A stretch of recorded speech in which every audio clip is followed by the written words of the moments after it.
It was late evening. The waves were rolling to Crystal Beach. The sun was an orange glow on the eastern horizon. Father Cyclops and Uncle Cyclops were wading in the ponds along the beach, the lights on their heads lighting the mud and goop, looking for the bright eyes, careful to distinguish frog from snake eyes. But the boy at 5 knew little of such trepidations. He was on a hunt of his own. He had but one pond to hunt, and he did not wade in it, and he did not consider the black lines of an adder. He was not looking to fill a bag. No. All he wanted was one. Just one. He wanted to feel that slimy green frog squirming in his hands. He wanted to hold it, straighten out its long green legs. His mother did not call. She did not know where he was because she was not there. His grandmother, of course, knew where he was. He was playing on the porch where she left him.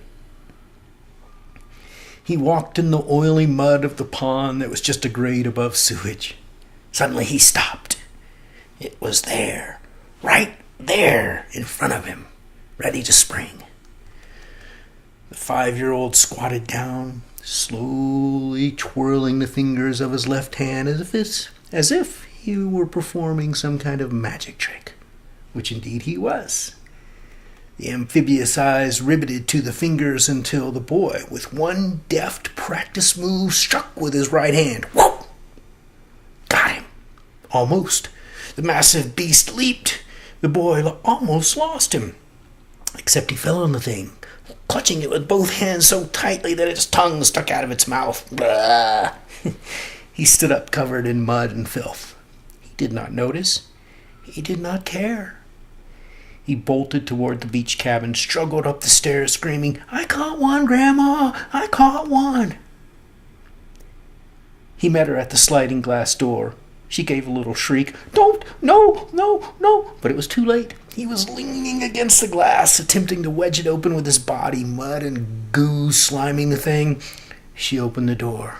A waft of Italian cooking came with her. Olive oil, basil, garlic, Parmesan, tomato sauce. "That's very good, very good. Now go get in the shower downstairs." "Can we eat him for dinner? I want to eat him for dinner." "We can eat him for dinner."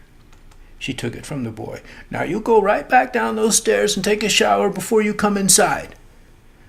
The creature was not doing so good, all things considered. But it did not matter. She did not cringe. It was as if she lived in a dream world similar to the boy's. His world was the hunt. Her world was the cook. They were more alike than they would ever know, for they would never know each other. She walked inside and threw it in a huge pot of boiling water. The boy danced in a circle under the shower downstairs, holding the chain and shivering in the cold, salty water. He was still dressed, of course, wearing the same pair of cut-off jeans that for him constituted complete attire. Later in the evening, he and his grandparents feasted on pasta suga, a single pair of frog legs supplementing the perfect meatballs and sugary sweet spaghetti sauce. His father and uncle didn't come back till late in the night, but it did not matter. Hours after his grandparents fell asleep, the boy lay there in bed, listening to the whir of fans, counting spiders and cracks in the ceiling. He pretended he was asleep when the 2 men arrived. He listened to the telltale thump of the huge canvas sack that was no doubt full of frogs, huge, writhing, slimy green bullfrogs.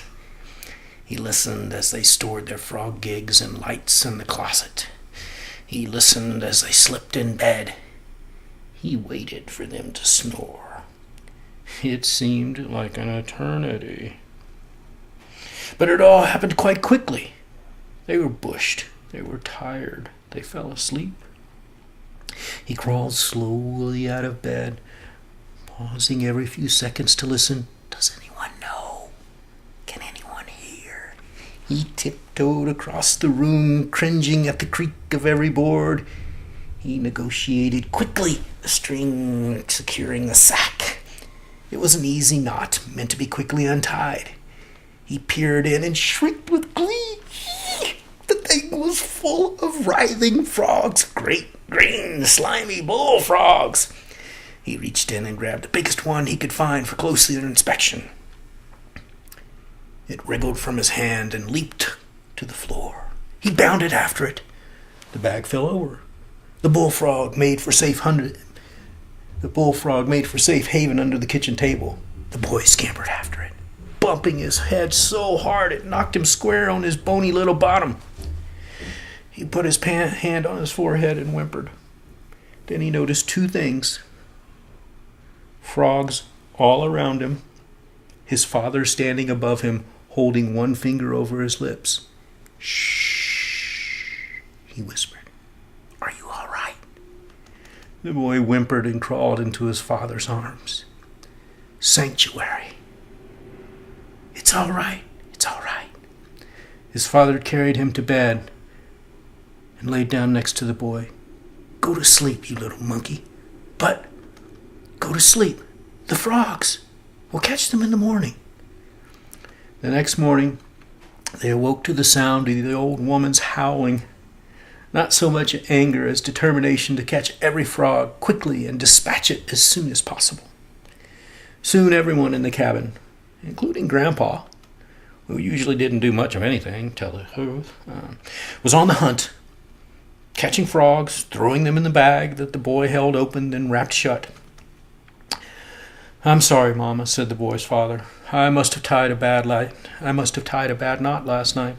I was beat. I was just dead tired." The old woman scowled a bit, but not much. She was holding a bullfrog in each hand, 6-inch legs dangling like long, strange, twisted Christmas ornaments. The man smiled at the sight, winked at the boy, who couldn't wipe the glee from his face. For the rest of his life, the boy's father would tell the story of the night he tied a bad knot and how they awoke to a cabin full of bullfrogs. As for the boy, he knew for the rest of his life there was one person he could trust. That's from a book of mine called My Childhood Odyssey, and it's the very first story. Thank you.